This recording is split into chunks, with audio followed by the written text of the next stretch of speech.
इसी हवाले से मजीद तफसीलात हम जानते हैं। हमारे साथ इस वक्त ज़मीर हुसैन मौजूद हैं।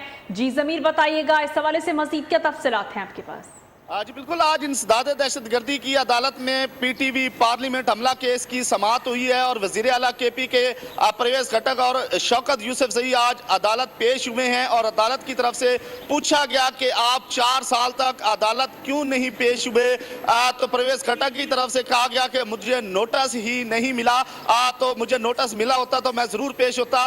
तो आज वो अदालत पेश हुए और उन्होंने कहा कि जब पीटीवी और पार्लियामेंट पर हमले की बात की उस वक्त मैं सोया हुआ था और उनका कहना था कि मैं गारंटी से कहता हूं कि पीटीवी पार्लियामेंट हमला केस में पीटीआई के कोई भी कारकुन जो है वो मुलव्वस नहीं। और आज इस केस की समाअत कौसर अब्बास जैदी ने की।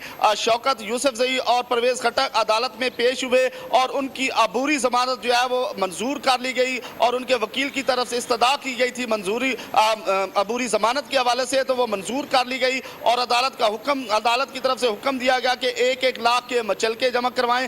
अब उन दोनों की जो है वो अबूरी जमानत मंजूर कर ली गई है और 23 अप्रैल को जो है वो परवेज खट्टक को बहुत शुक्रिया ज़मीर हुसैन हमें अपडेट करने के लिए।